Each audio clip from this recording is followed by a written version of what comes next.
Good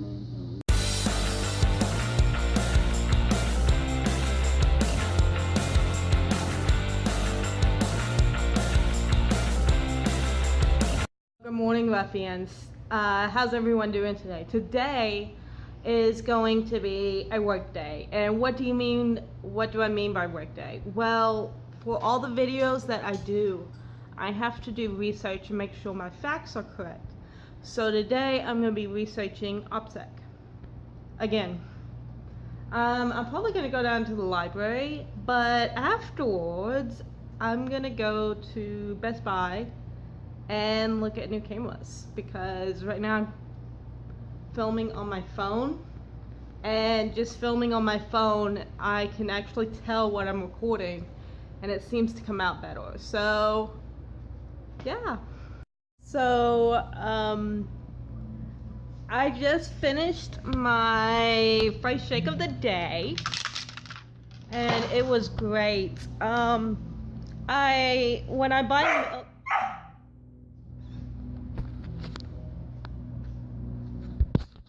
sorry for that interruption, but when I buy milk, and if I buy it at a good price, I might buy 2 or 3 gallons and freeze it. Well, and yes, it is still good even after the expiration date if it is frozen.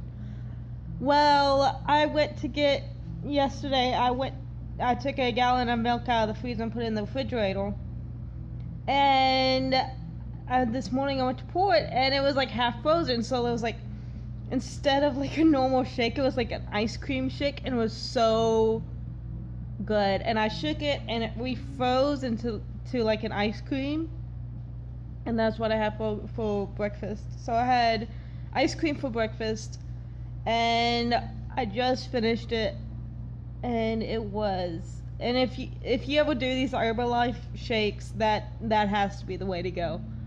That has to be the way. Because the cookies and cream, it's delicious. But I wanted you all just to see how gorgeous today is, and I don't think I'm going to do any research inside today, because of how gorgeous it is.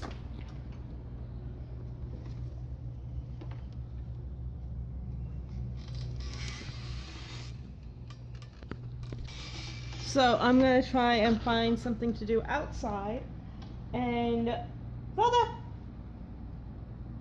And possibly take the dogs to the dog park, including Misha, and I guess I put the research off till tomorrow, when it's actually supposed to rain.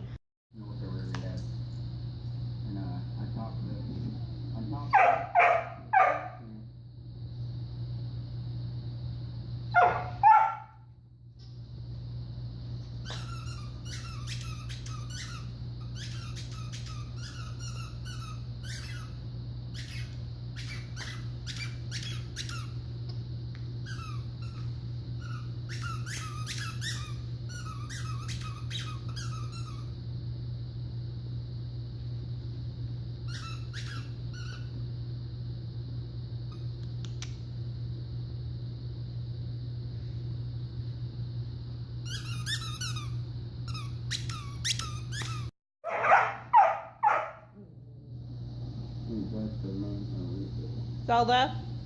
Zelda, hey!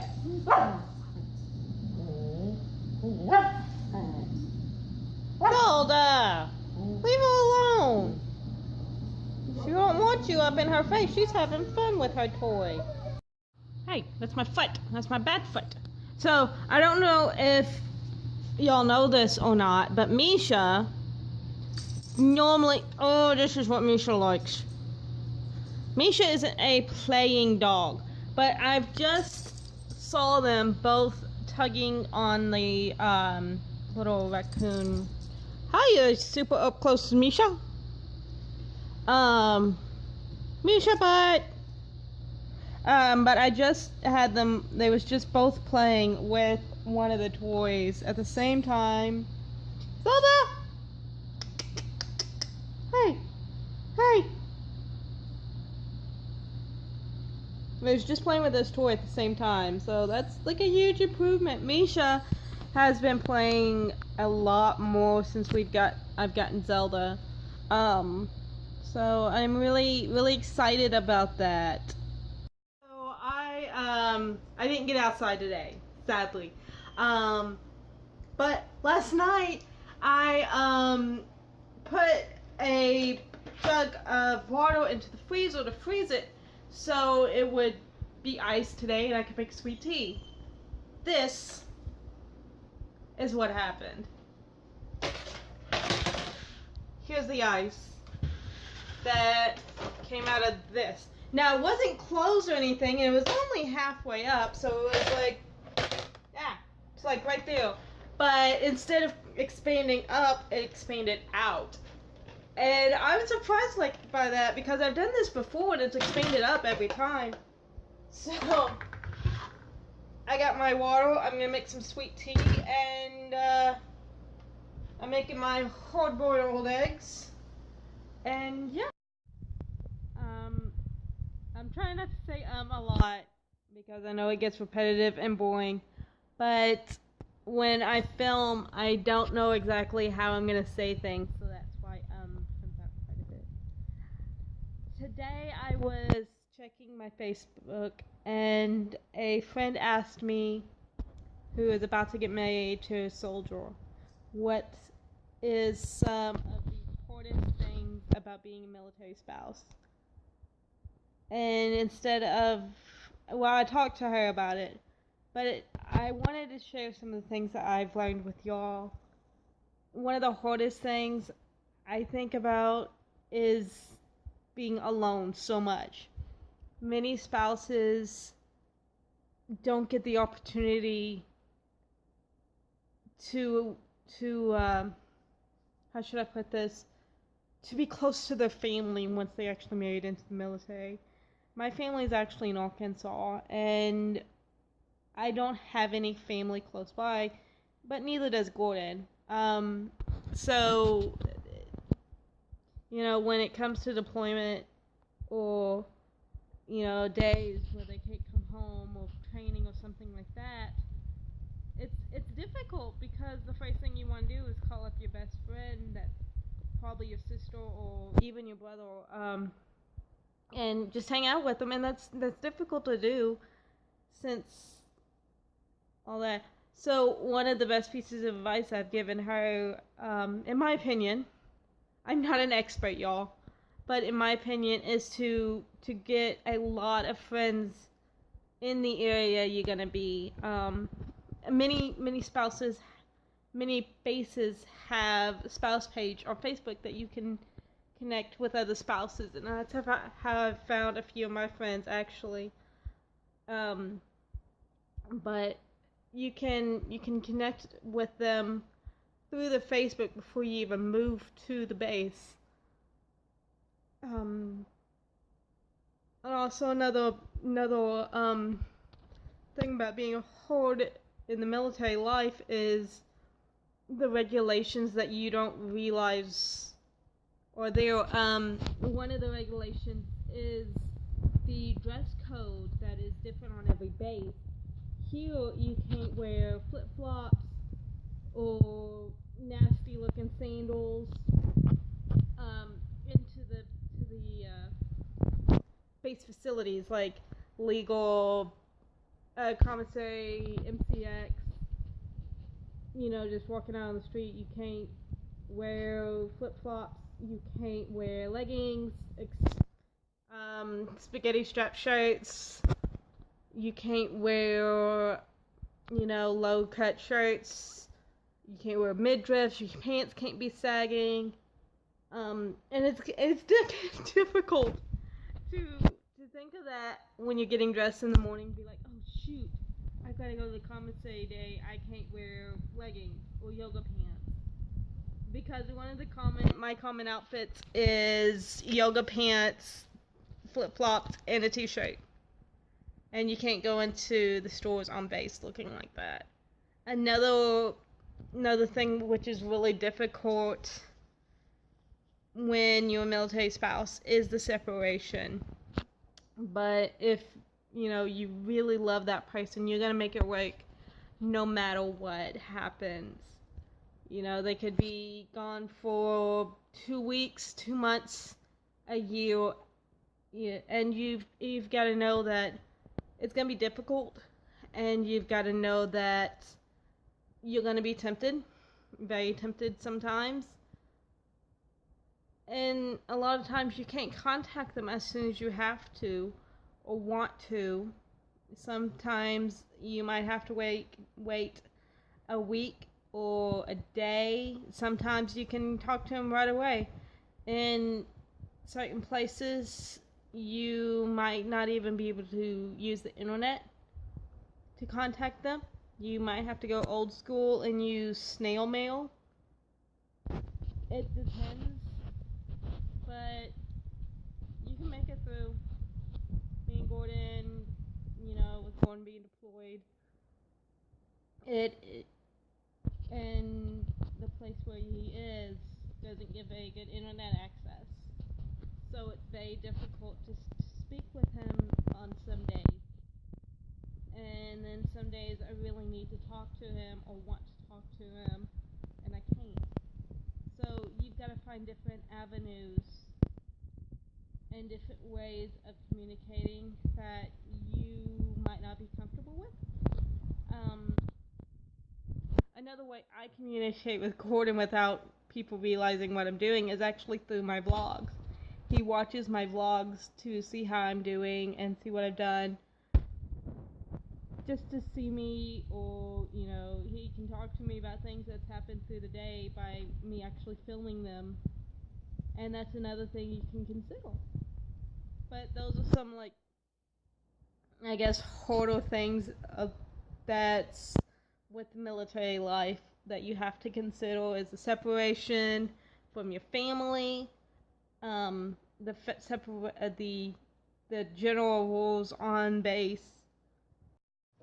So last time my phone battery died, but one second, let me pause what I'm watching. Watch another vlog on YouTube. So what I was saying was the hardest things about being a spouse. Now, I'm not saying it is as hard as being in the military. I'm not saying that at all, because they do such a wonderful job, and their job is so stressful. One of the problems I have personally is, I guess, not realizing how stressful the job is. They are under tremendous stress all the time from work, and trying to be perfect, or as perfect as they can be, and pushing themselves.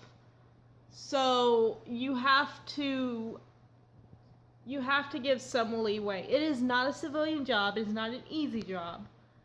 So you have to give some leeway that not every time they come home they're going to be able to call you or text you.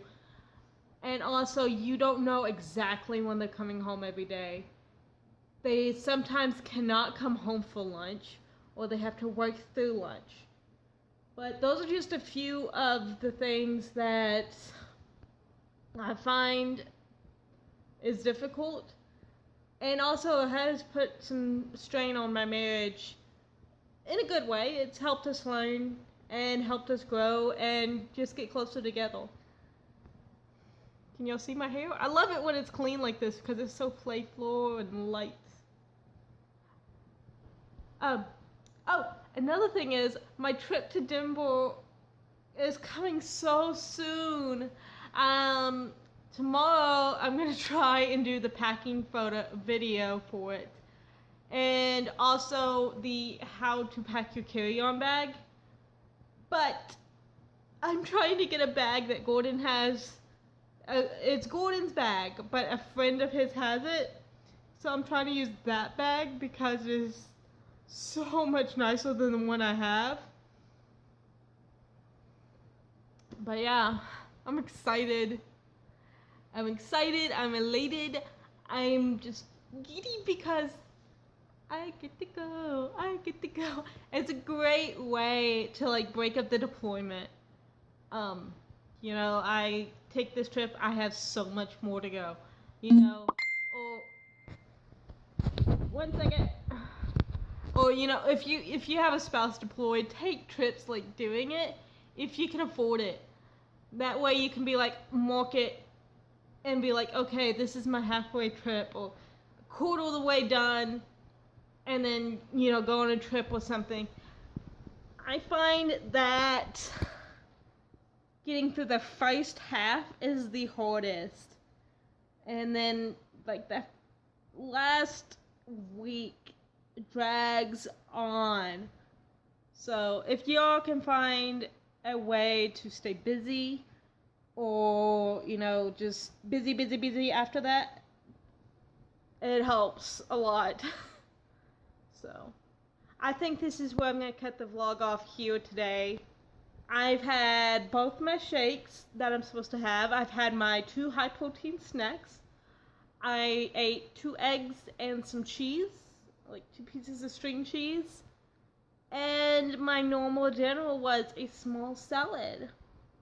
So that was my diet today. Tomorrow I plan on doing the packing video, going to the library to do some research on the OPSEC, and if it's sunny, I'm going to take the girls out to the dog park, and I'm going camera shopping with, y'all know. Well, I guess it's a surprise guest who's going to be on the show, on the vlog tomorrow. So, good night, ruffians. I'll see you in the morning. I love ya. Good night.